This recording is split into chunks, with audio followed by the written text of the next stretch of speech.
सतर्क रहिए।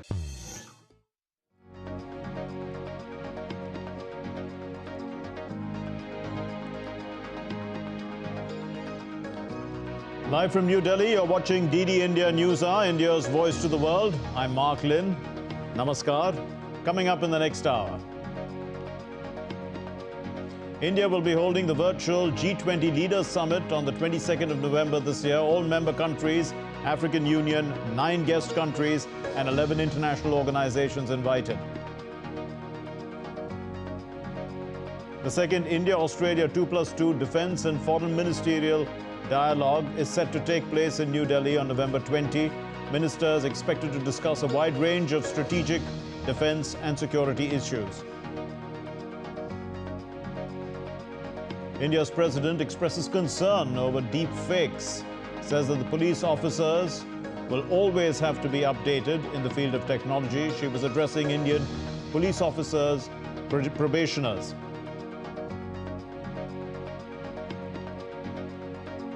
The 54th edition of the International Film Festival of India to be held in Goa from the 20th of November. Over 100 films from around the world to be screened at the festival. Enthusiasm, prayers and best wishes peak as India and Australia prepare for the mega Cricket World Cup final. The Indian Prime Minister Modi to watch both teams clash for the title after 20 years.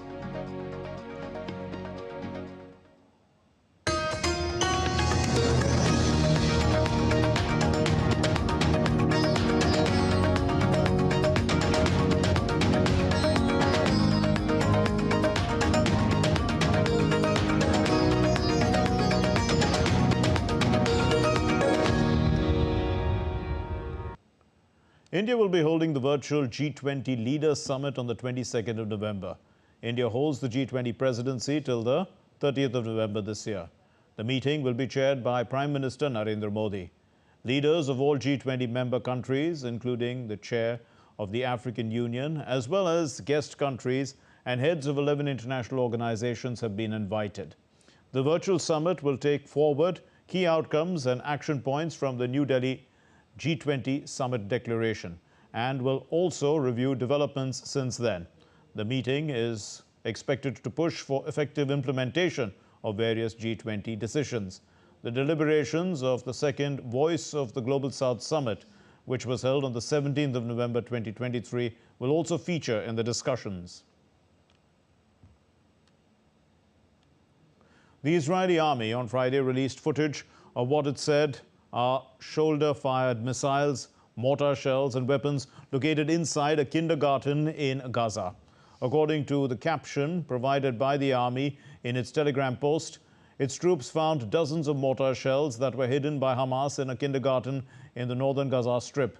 Earlier this week, at Gaza's biggest hospital, Al-Shifa, Israel said that its forces had found, in 2 days of searching, a vehicle with a large number of weapons and an underground structure that it called a tunnel, a Hamas tunnel shaft.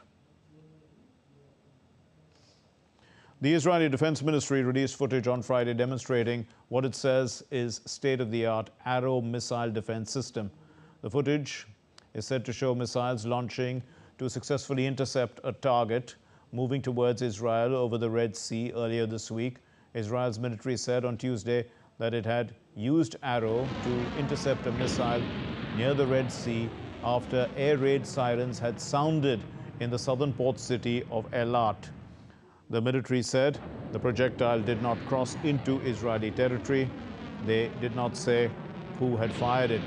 Yemen's Iran-aligned Houthi movement said they had launched a batch of ballistic missiles on various Israeli targets, including in Eilat.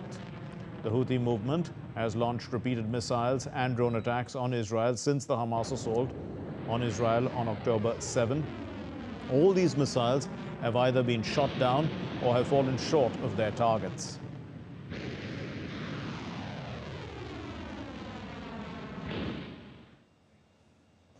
Israel has said that its troops will strike Hamas targets wherever they can find them, including in the south of the Gaza Strip. We are determined to advance our operation. It will happen wherever Hamas exists, including in the south of the Strip. It will happen at the time, place and conditions that are best for the military. Israel said that its fighter jets struck terror targets in response to Hezbollah fire towards Israeli territory. The IDF said that the targets included terrorist infrastructure sites, operational command centers, and military posts in which Hezbollah terrorists operated. The first consignment of fuel entered Gaza from Egypt late on Friday after Israel agreed to a U.S. request to allow limited deliveries to end a communications blackout that has halted 8 convoys for 2 days.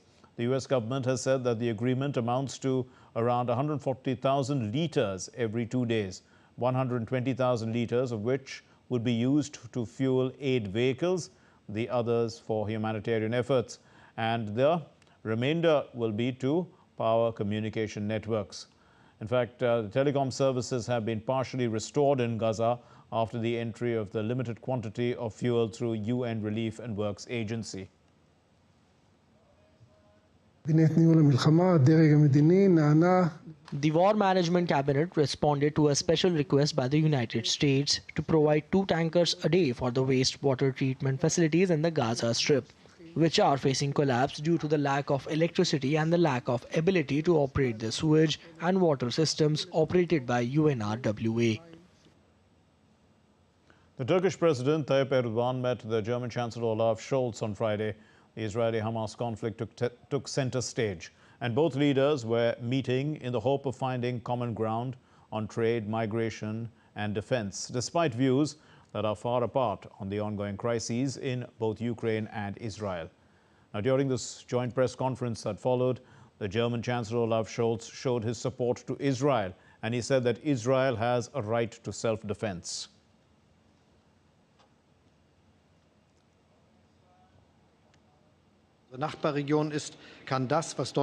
Israel has a right to self-defense. It was a terrible, brutal attack carried out by Hamas on children, on the elderly, on peace activists, on those who have campaigned for reconciliation between Israel and the citizens of Gaza. For example, on young people celebrating. And that is why it is unacceptable that there is still a great danger of rockets being fired at Israel. And that is what the right of self-defense is all about. At the same time, it is of course important to use every opportunity to reduce the number of civilian casualties, and to bear this in mind. In everything we do, we should act accordingly. 2016 eine, wie ich finde, gute Vereinbarung getroffen. The Turkish President Tayyip Erdogan called for a humanitarian ceasefire in Gaza. Borçlu olsak bu kadar rahat konuşamayız. We also need to discuss another important point. How can we solve the problem? In other words, a humanitarian ceasefire. To what extent can Turkey make a contribution? Can Germany make a contribution? And how can we take these steps together? That is important now. And are we prepared to do this or not? Ama bütün bunların yanında The United States has announced new sanctions against the Iraqi Shia militia group Kataib Sayyid al-Shuhada, KSS, and its Secretary General Hashim Finyan Rahim al-Saraji.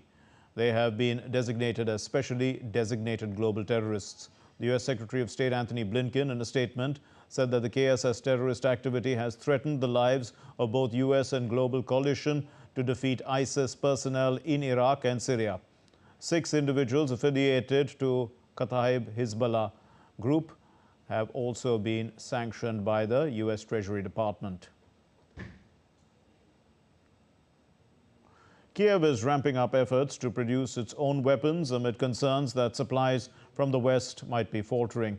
The Ukrainian President Volodymyr Zelensky has said that the United States and Kiev will hold a special conference in December.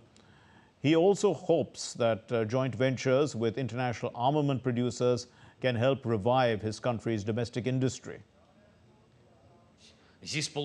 In December of this year, a special conference will take place, bringing together Ukrainian and American industries, government officials, and other state actors, all those involved in organizing our defense. і американців, і українців, і наших. Ukrainian frontline medics at a stabilization point in Donetsk region provided the first treatment for wounded soldiers. The flow of patients is severely testing the team. Deployed with the 47th Separate Mechanized Brigade, the medics say that there are not enough trained medics, including trauma specialists, to cope with the workload.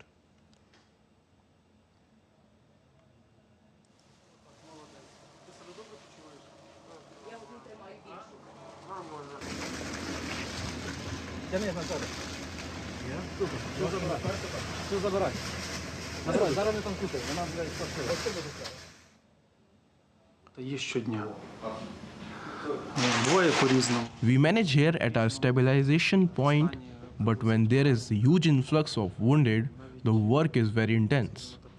All staff are involved. So much depends on the volunteers. Medical supplies are provided by the brigade, but a huge part of all we have has been supplied by volunteers. Things would be very difficult without them. The Russian President Vladimir Putin has said on Friday that Russia's economic growth is set to exceed 3% in 2023, slightly better than the previous official forecasts. Russia's economy shrank 2.1% in 2022 as the West imposed sweeping sanctions against Russia over its conflict in Ukraine. Last month, the central bank estimated 2023 GDP growth at 2.2 to 2.7%. The chairman of the government has reported that for the last month, the economic growth was 5.5% of GDP. By the end of the year, it will be over 3%. We carefully said this all the time. It will be 3.7%, 2.5%, 2.8%. Now we confidently say it will be over 3%. Чтобы это не выглядело как зазнайство какое-то.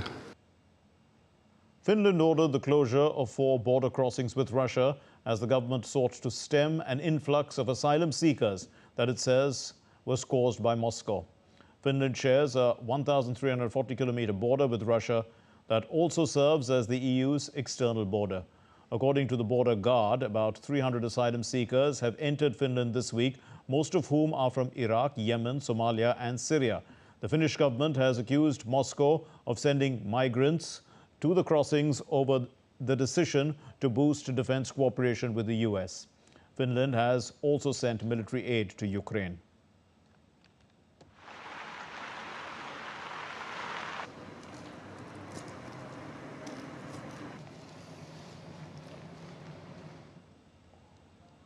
Still to come here on DD India News Hour.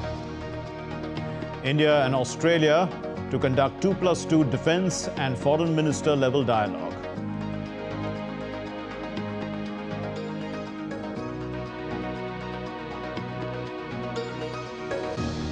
India's defense minister pays tribute to Subhash Chandra Bose at the INA Memorial in Singapore.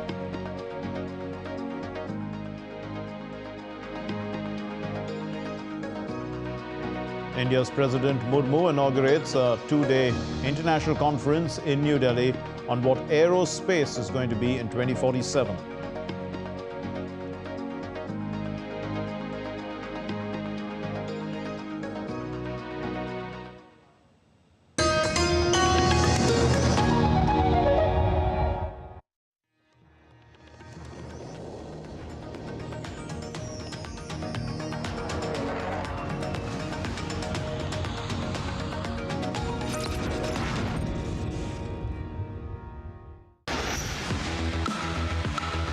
Ready for the greatest cricketing showdown of all ages.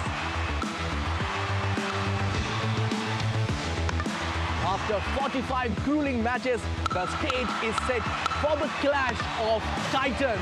India win a famous win. It's India versus Australia, geared up for the epic clash in the ICC Cricket World Cup final.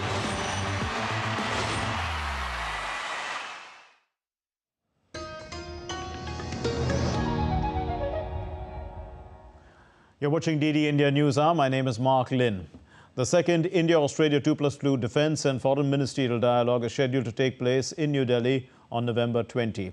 During this meeting, the Indian Defence Minister Rajnath Singh and the External Affairs Minister Dr. S. Jaishankar will hold dialogue with their Australian counterparts, where they will discuss a wide range of strategic, defence and security issues. Rajnath Singh will have a bilateral meeting with the Deputy Prime Minister and Defence Minister Richard Marles, whereas Jaishankar will hold the 14th Foreign Ministerial Framework Dialogue on the 21st of November with the Foreign Minister of Australia, Wong. And the 14th Foreign Ministerial Framework Dialogue, it's going to take stock of the cooperation under the Comprehensive Strategic Partnership, as well as they're going to exchange views on regional and global issues of mutual interest.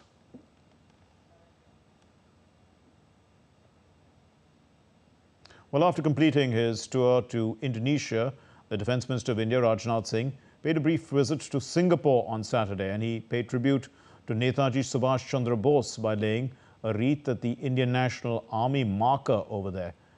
The construction of the monument to commemorate the unknown warrior was proposed by Netaji himself, and he had laid the foundation stone, in fact, in July of 1945.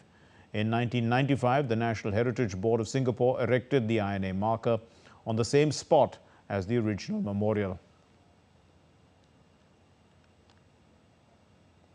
India's President Droupadi Murmu inaugurated the International Conference cum Exhibition on Aerospace and Aviation in 2047.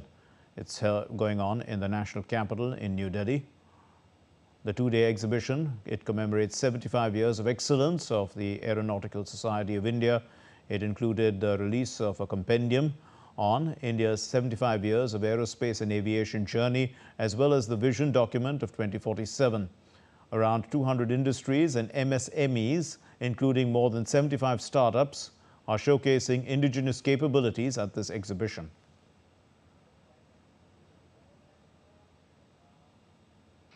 I have been told that this conference is a milestone in the boundless world of aviation, showcasing cutting-edge and pioneering technologies and visionary insights into a aviation industry's future. I am happy to know that some of the highlights of this conference include issues such as green initiatives by aero industries, the impact of artificial intelligence, robotics, and machine learning of avionics, human capital development and infrastructure growth, empowering women in the sector, and encouraging startups for creative disruptions. While addressing the event, the President also highlighted India's space mission achievements. Whether it is the fate of successful completion of the Mars mission or showcasing the end-to-end capability in safe landing and roving near the moon's south pole, a place considered beyond human endeavor, India has proved that it has the willpower, potential and capacity to accomplish what it sets out to achieve. The Indian Minister of State for Science and Technology, Dr. Jitendra Singh, who was one of the guests of honor at the Aerospace and Aviation 2047 exhibition, hailed India's aeronautics journey. The journey of independent India coincides with the journey of Aeronautics Society of India. So Aeronautics Society of India, its members have been a witness to the growth story of India.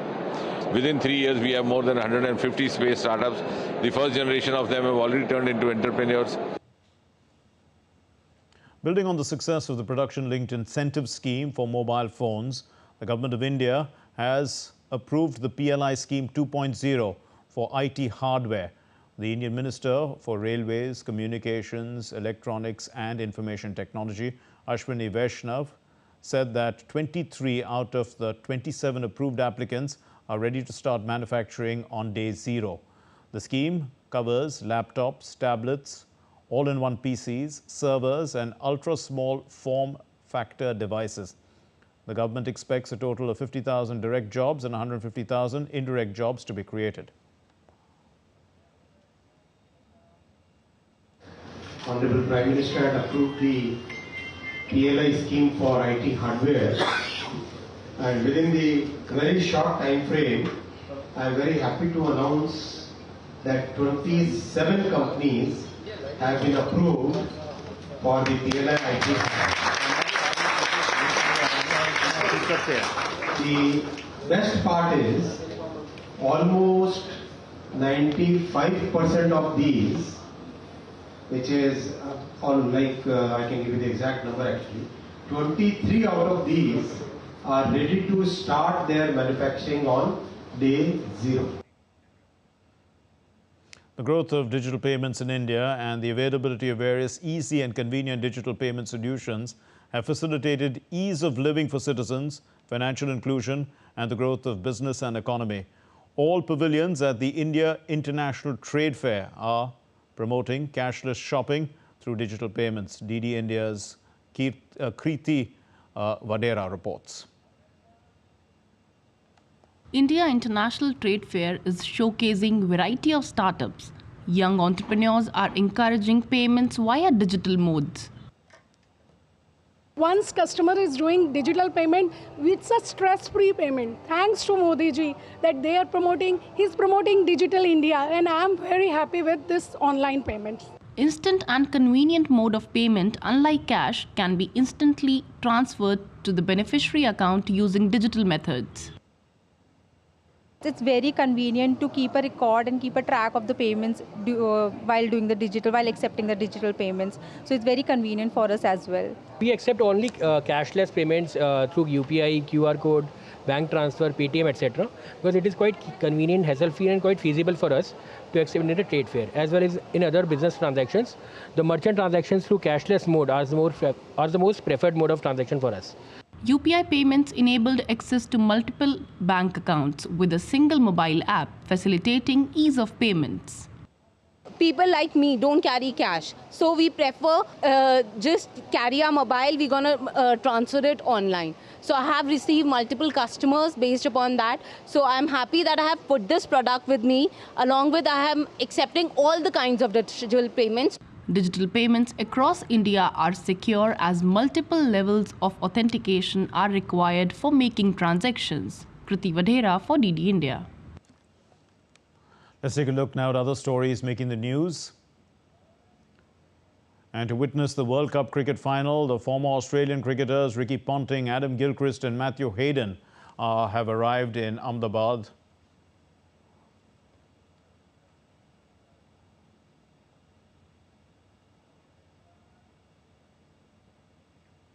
In an initiative to connect with the people and to help them in a better way, the Director General of Police of the Jammu and Kashmir region, Rashmi Ranjan Swain, held a meeting with public and listened to their grievances.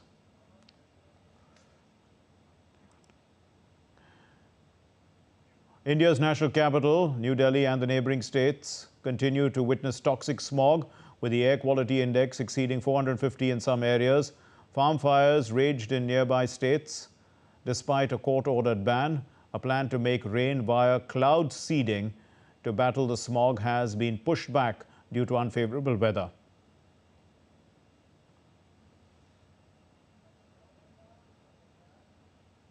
The much-awaited Indian festival of Chhath Puja is being celebrated with religious fervour. Today is the second day where devotees observe a waterless fast for 36 hours. As per Indian mythology, Chhath Puja festival is dedicated to the sun god and his sister.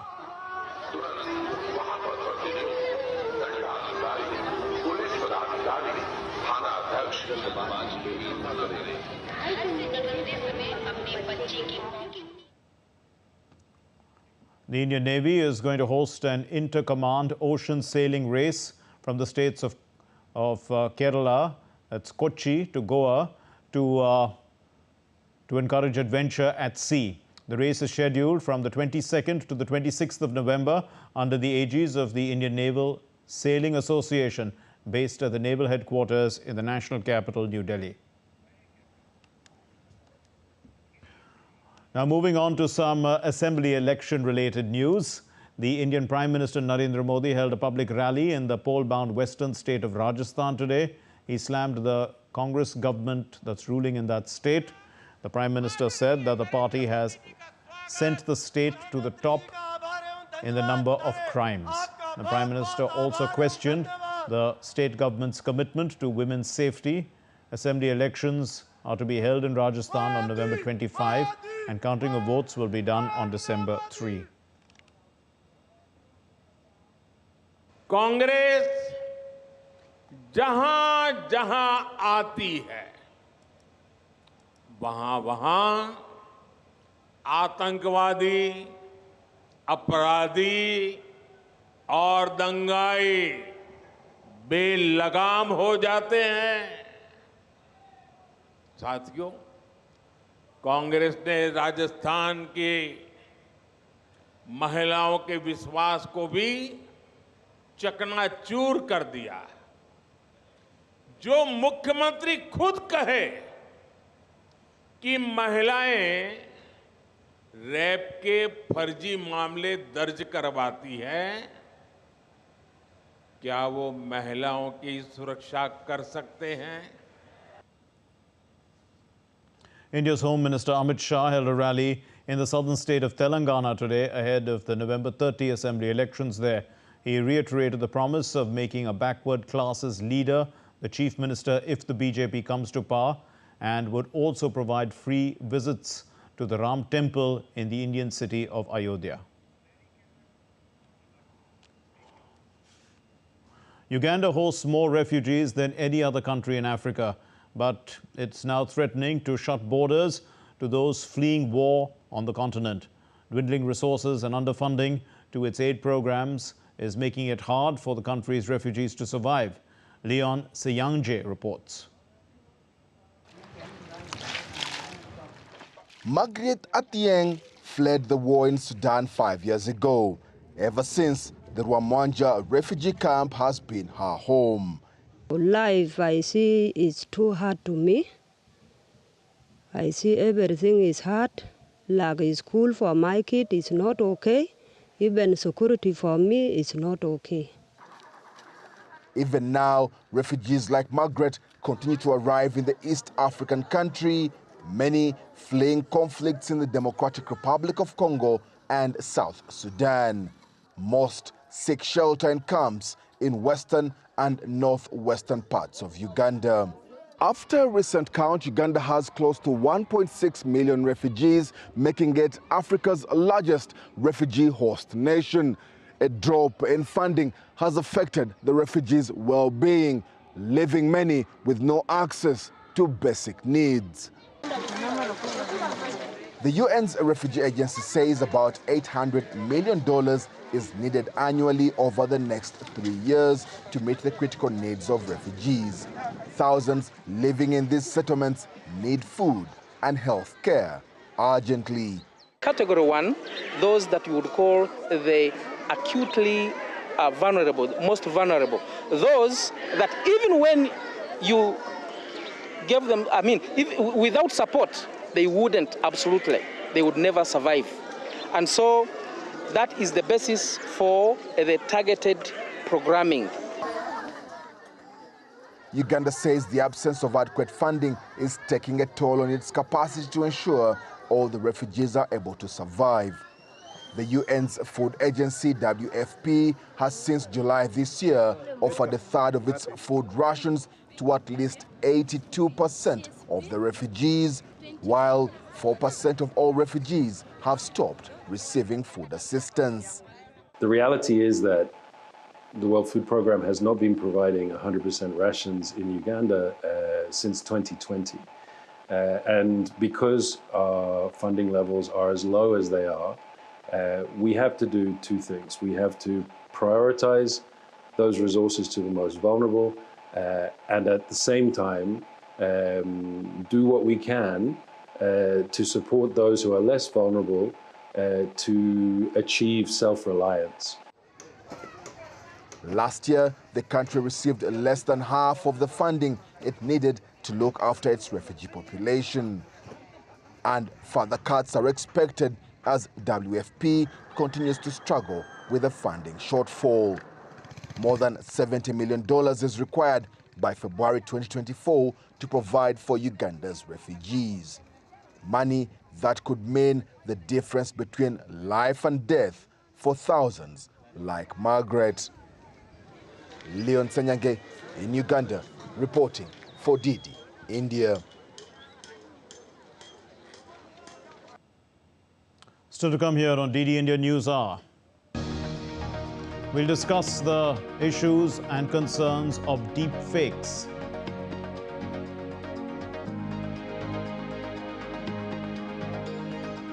Security guard at a psychiatric hospital in New Hampshire is shot dead.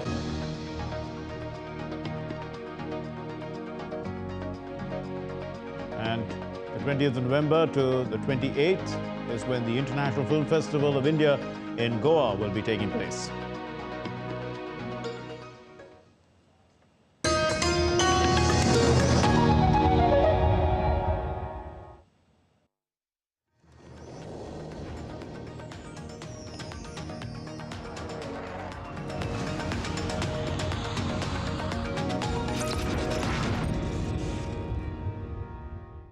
In a world that never stops, where information shapes our reality, one app stands out, helps you stay ahead of time.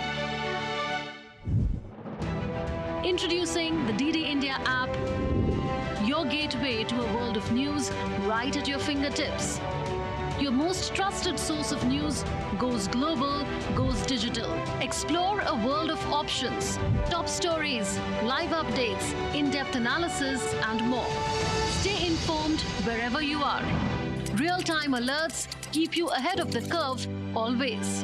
The DD India app, connecting you to the world one story at a time. Download now and explore the world of knowledge, insights, and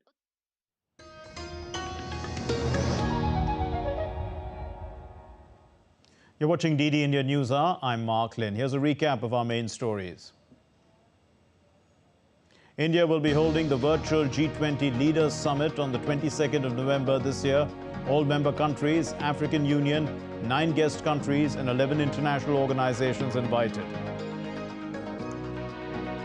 The 54th edition of the International Film Festival of India to be held in Goa from the 20th of November. Over 100 films from around the world are to be screened at the festival. Enthusiasm, prayers and best wishes peak as India and Australia prepare for the Mega Cricket World Cup final. India's Prime Minister Narendra Modi is going to be at the stadium. Both teams are going to clash for the title after 20 years. The Indian Prime Minister Narendra Modi has expressed concern at deep fake photos and videos. He said that the practice of using AI to create deep fakes is worrisome, and he's asked the media personnel to create awareness about deep fakes through programs. The Prime Minister said this during a Diwali Milan program at the headquarters of the Bharatiya Janata Party in Delhi on Friday. The China Media Group on Friday aired a documentary of restored old photos that represent historic stories of exchanges and friendship between Chinese and US people. These old photos were restored to 8K, ultra-high-definition dynamic pictures using AI technology.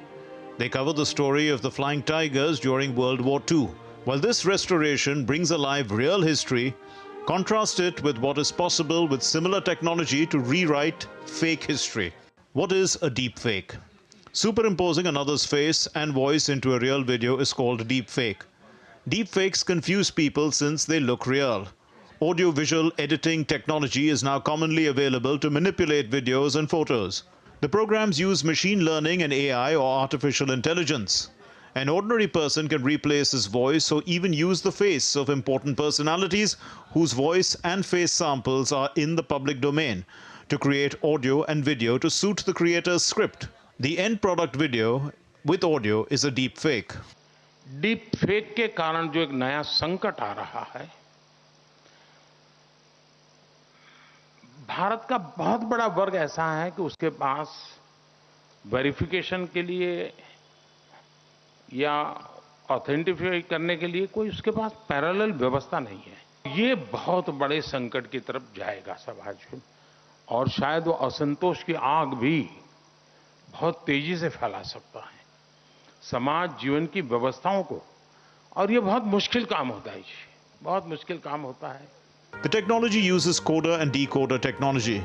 It first decodes a person's facial expressions and facial features in depth. After this, those features are applied on a third person's face. Identical fake videos and photos can be created. Deepfakes is a big issue. It's a very big problem for all of us. We had recently issued notices to all the big social media platforms, asking them to take steps for identifying deepfakes, for removing those content. The social media platforms have responded. They are taking their actions, but we have told them to be more aggressive in this work. Also, we must notice that the safe harbor clause, which most of the social media platforms have been enjoying, that doesn't apply if the platforms do not take adequate steps for removing deep fakes from their platform. As technology improves, it becomes more difficult to identify deep fakes.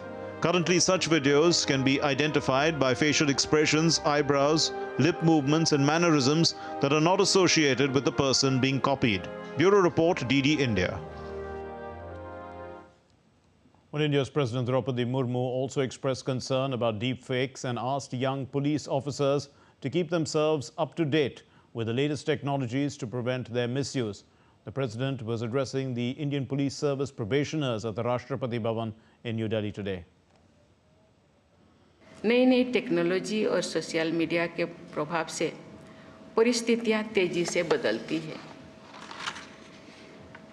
Generative artificial intelligence का प्रयोग अपराधी करते हैं और deep fake जैसे समस्याएं सामने आ रही हैं। पुलिस अधिकारियों को टेक्नोलॉजी के क्षेत्रों में हमेशा अपडेटेड रहना होगा और अपराधियों पर सदैव बढ़त हासिल करनी हो रहेगी।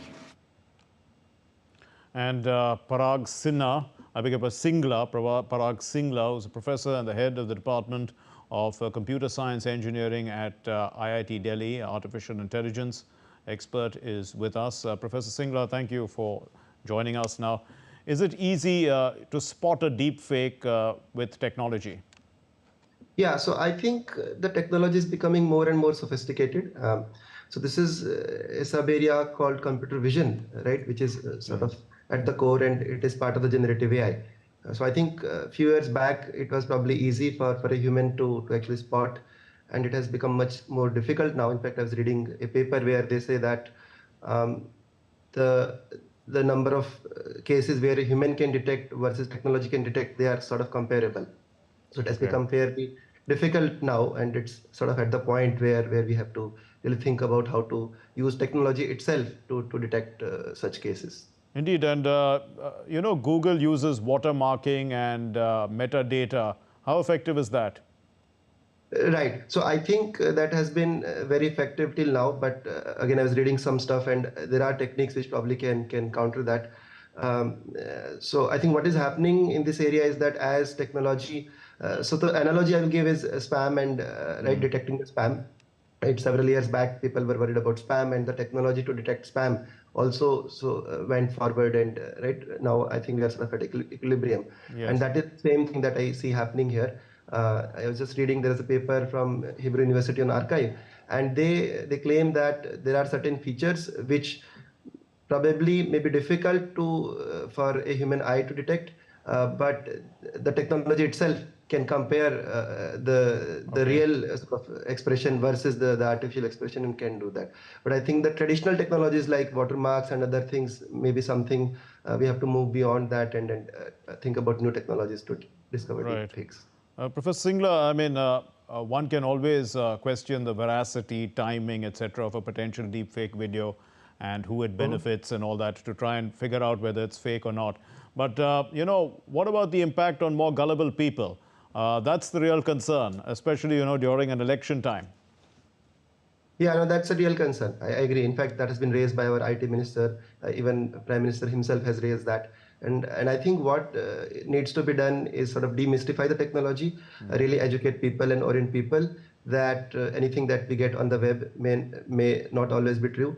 And at some level, being careful about it. In fact, some of the recent happenings, I was looking at the videos, some of them are still at the place where if you're careful enough, you could potentially detect it. But as I said, I think what we really need is help of technology, where we develop such apps and technology so that people, whenever in doubt, can use that app and technology to detect it. But I think the first step would be to educate people that anything that they get on WhatsApp or social media may not actually be real, and it can potentially be fake. So I think that is really important concern. Yeah. But Professor Singla, there are good uses as well, right, for these for this kind of technology. I mean, it can be used to revive and visualize real history, for instance. People who find it difficult to read, I mean, history books are that thick, they can probably, visualize things much better through biographies and things like that. What do you think? I mean, can it be used ethically? Absolutely, right? So I think it is true for any technology, right? So in fact, again, I was reading around, right? People have created, for example, they've looked at Ramayana or Mahabharata, some of these Indian scriptures, and they've created wonderful sort of generative AI depictions, or how they would have looked like a few hundred years back. So I think it is really useful. So just like any other technology, it's up to us to decide what is the right usage. And I think there are both sides, right? I mean, it can really sort of uncover historical things and create an imagination for you, which can be very useful for education and for other purposes. But when put to some malicious use, it can be really harmful. So I think effectively we have to decide, right, which is the right use, and also make sure, right, whenever there is a malicious intent, there is also an alternate or counter technology which can detect that, so that we can really safeguard our people. So India has called for a global framework on expansion of ethical AI tools. Now, how best can one identify these ethical use of deep fakes and sort of institutionalize it? Yeah, so that's, I think, a difficult question. I would say that there is a sort of explosion that has happened in the whole area of deep learning. In fact, it's interesting that about a few months back, there was a call globally from experts in the field of AI, which said that no, there is just massive progress in AI and maybe we should just stop back and think. That did not really go through because people were of the divided opinion, right, whether to stop technological progress or really develop new technologies so that the counters or we sort of safeguard against the bad use of the technology. I think it will take some time to evolve such institutional mechanism, but any such start is a good start. Right, so I think across different countries, I believe a common program has to be evolved so that we understand the ethical concerns and so that it can be institutionalized. I think that's a good first step, I would say. So indeed, so you think the best way to regulate this kind of content is to find some sort of a coalition that works towards it. But I mean, there's also the question that would arise as to how effective. I mean, there are some countries that are already at an advanced stage. There are some that there's a gap. There's a digital gap in a sense. How does one? Is it possible to create an institutional framework that sort of equalizes things? Sure. So I think there are two parts, right? So in terms of technological access, I do believe in democratization of technology, that every should have access. But I think simple things, for example, again, I was reading that just like for certain kind of products, there is a warning, right, that is issued. So I think if we can have such standards, right, for various platforms, that any content which is sort of artificially generated, that it must have that kind of warning, and as our IT ministry had issued a statement that all the platforms have to be really proactive in terms of identifying such deepfake images and take them off if needed. So such kind of policies, if commonly agreed, I think can really go a long way in terms of institutionalizing these mechanisms. But in terms of access of technology, I do believe that everyone should have equal access. That's very important for every country. Thanks very much, Professor Singla. Thank you for putting that into context for us and giving us some background as well on it. Now, still to come here on DD India News Hour. Changemakers, our program this week, will be looking at innovators making agriculture sustainable for farmers as well as the planet. And Rohan Bopanna has become the oldest player ever to reach the semi-finals of an ATP World Tour Finals. Well, cricket fever in India reaches a peak as India gets ready to take on Australia in the World Cup final at Ahmedabad.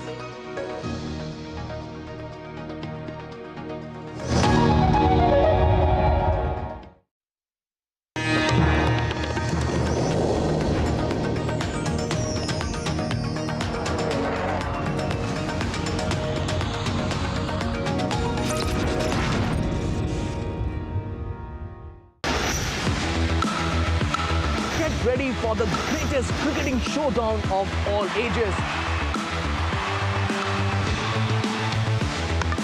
After 45 grueling matches, the stage is set for the clash of titans. India with a famous win. It's India versus Australia, geared up for the epic clash in the ICC Cricket World Cup final.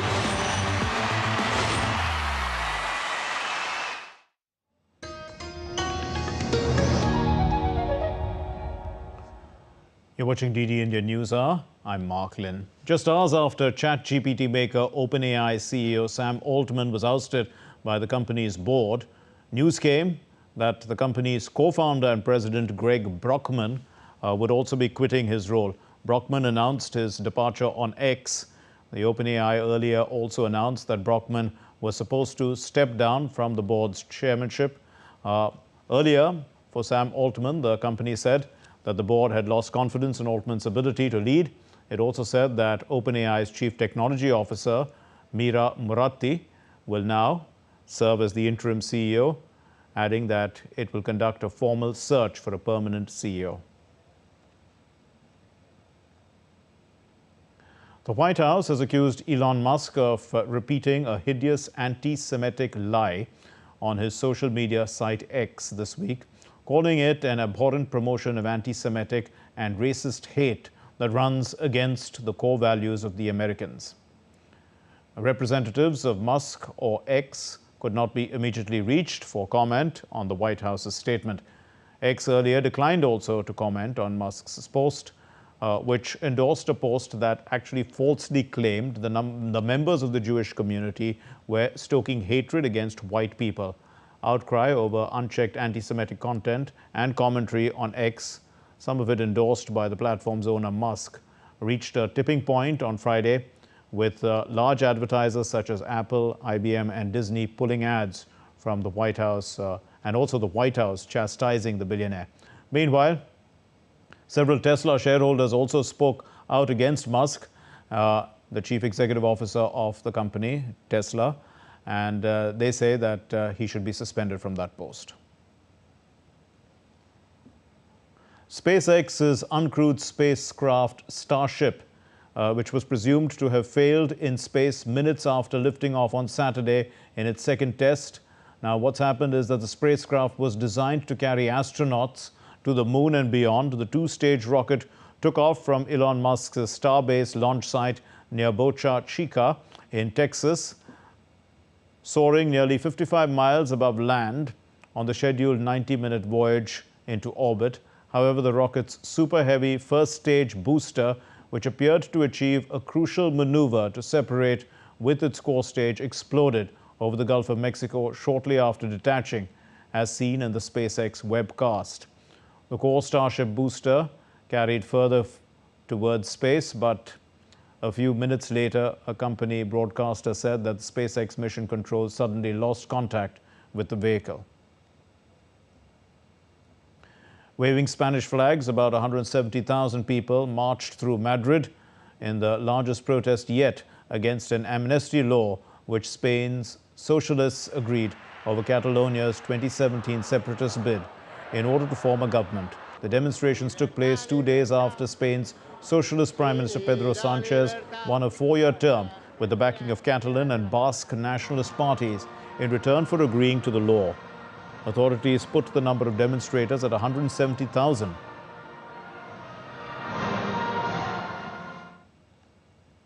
Let's take a look now at other stories making news around the world. Italian trade unions mobilized tens of thousands of people in support of the National Day of Strike that challenged the government over its 2024 budget. Italy's main national labor unions criticized the draft budget for targeting and threatening the well-being of workers, and also proposing measures that would limit their right to strike to address grievances. A 63-year-old security guard working at a psychiatric clinic was fatally shot by a suspect in New Hampshire in the United States. The authorities have said that the suspect was shot dead by a state police trooper assigned to the facility. All patients at the hospital were safe. The renowned Japanese Buddhist philosopher Daisaku Ikeda died at the age of 95. He was a longtime spiritual leader of the lay Buddhist organization known abroad for its association with celebrities and in Japan for its influence on politics. IFFI, the annual cinematic extravaganza, home to the best of world and Indian cinema, begins on the 20th of November. The Hollywood actor and producer Michael Douglas is going to receive the Satyajit Ray Lifetime Achievement Award. More than 270 films are to be showcased at 4 venues at the 54th IFFI. It's received, in fact, a record 2,926 entries from 105 countries. The 54th edition of International Film Festival of India, IFFI, to be held in Goa from November 20th to 28th this year. The annual film festival brings stalwarts under one roof, culminating the cohesive energy and spirit of art, culture and film. This year we have more than 100 films in international cinema. Apart from that, the festival kaleidoscope, which are the best films of all the year round which have played at festivals. Like from Cannes, we have more than 5 films which won at Cannes. We have about 5 films from TIFF, Toronto International Film Festival, the Busan International Film Festival, the San Sebastian, Sundance. So all the important festivals across the world, their films have been taken into this festival. There has been 1.5 times rise from the last year. Last year, I think we had below 70 films. More than 270 films to be showcased at 4 venues of the festival. 198 films will be screened in the international section, including 13 world premieres. IFFI has received 2,926 entries from 105 countries this year, 3 times more international submissions than last year. Documontage section featuring documentaries from around the world to be showcased at IFFI this year. Restored Classics section featuring 7 world premieres of the world-class restorations by NFDC, NFAI under the National Film Heritage Mission introduced at 54th IFFI. IFFI has instituted OTT awards this year for the first time. Since COVID pandemic, OTT industry has seen a boom in India and original content created in the country is employing thousands of people. 32 entries received in 10 languages from 15 OTT platforms for Best Web Series Award. This year we had instituted this OTT award. We have already in the last stages of shortlisting, the jury is doing it. And we hopefully will be announcing the OTT award also in the closing ceremony. 4 films have been selected for an Accessible India and Accessible Film Festival. Veteran Hollywood actor and producer Michael Douglas will be conferred Satyajit Ray Lifetime Achievement Award at the 54th International Film Festival of India. The Catching Dust will be the opening film, while About Dry Grasses will be the mid-fest film, and The Featherweight will be showcased as the closing film of the festival. Rabindra Chauhan reports for DD India. Well, India is a global agricultural powerhouse, but the challenges facing the sector are many. Small land holdings, market access, the impact of climate change, among others. In the new episode of Changemakers, we're going to showcase innovators who are helping mitigate these hurdles to make agriculture sustainable for farmers as well as the planet. So we call our solution the greenhouse in a box, which is basically a greenhouse is not rocket science. The same way we protect ourselves as human beings from the elements by having a house, you can build a house for plants. But obviously it can't be the same house we have because plants need light, they need air, they need pollination, all of that. So a greenhouse is a steel structure covered by different kinds of covering materials, which helps protect crops from different kind of external risks. So we have pest netting, which reduces pest attacks. We have polyethylene sheets, which reduce from extreme rain. We have shade netting, which reduces the heat in the summer. And we have drip irrigation, which makes farmers use lesser water. So, but greenhouses are not new. I mean, they've been around for decades, if not centuries. So what we do is we've made a modular, low-cost greenhouse for smallholder farmers. Well, you can learn more about the transformative work of Kheti and Fasal in this brand new episode of Changemakers. It airs Sunday, 19th November at 8 p.m. Indian Standard Time and 2:30 p.m. GMT. Let's review the sports news now. And Rohan Bopanna has become the oldest player to reach the semi-finals of an ATP World Tour Finals. He and his partner, Matthew Ebden, beat the reigning Wimbledon champions Neil Spooksky and Wesley Kuloff. They won 6-4, 7-5 to advance to the last four stage. Rohan and Ebden had beaten the same opponents to win the Indian Wells title this year, and which made Bopanna at 43 the oldest ATP Masters champion. And all eyes now are on that World Cup final. Let's take a look at what we can expect tomorrow. After a thrilling journey of 45 matches, the cricketing world is gearing up for the ultimate showdown at Ahmedabad's iconic Narendra Modi Stadium. It's a clash of titans as India and Australia, two cricketing powerhouses, go head-to-head in the grand finale on Sunday. India, the favourites, have an impeccable run, storming into the final with 10 consecutive victories. Captain Rohit Sharma's unbridled aggression and Virat Kohli's stellar performance as the leading run scorer have set the stage for a pulsating encounter. The semi-final victory against New Zealand has silenced doubts about India's knockout prowess, and the team is ready to write a new chapter in their historic rivalry. We do understand the importance of what Australia can do. They are a very complete side, and for us, again, what is important is to focus on what we want to do as a team. India's bowling arsenal, led by Jasprit Bumrah and Mohammad Shami, has been a force to reckon with. The spin duo of Kuldeep Yadav and Ravindra Jadeja have spun their way to success. The expectations in the cricket-crazy nation are soaring, fueled by the fact that the last 3 World Cups were won by the host nation. It's not been easy. Containing batsmen, restricting the opposition is not an easy job, but our seamers and the spinners did that perfectly. Australia, despite a rocky start, have found their rhythm. The potent leg spinner Adam Zampa, backed by a formidable pace attack, poses a serious threat. Glenn Maxwell's explosive batting, showcased by his double century and lightning-fast century, can single-handedly turn the tide. Australia, with Captain Pat Cummins at the helm, is determined to crash the Indian party. The crowd's obviously going to be very one-sided, but it's also... in sport, there's nothing more satisfying than hearing a big crowd go silent, and that's the aim for us tomorrow. The stage is set, the players are primed, and the world awaits the crowning of the new cricketing champion. Join us as we break down the key players, analyze the strategies, and build the excitement for the grand finale. So buckle up as the cricket carnival is reaching its crescendo. With my colleague Mukesh Shukla, Jai Shankar, and Rajesh Ricky, this is Tapush Bhattacharya providing in-depth analysis from the Narendra Modi Stadium in Ahmedabad. Well, that's all we have in this edition of DD India News Hour. Let's know your thoughts on the news of the day. Connect with us on Facebook, X, formerly known as Twitter, and Instagram. We'll be back with more news as it breaks here on DD India. I'm Mark Lynn from all of us here in Delhi. Thanks very much for watching DD India News Hour. Namaskar.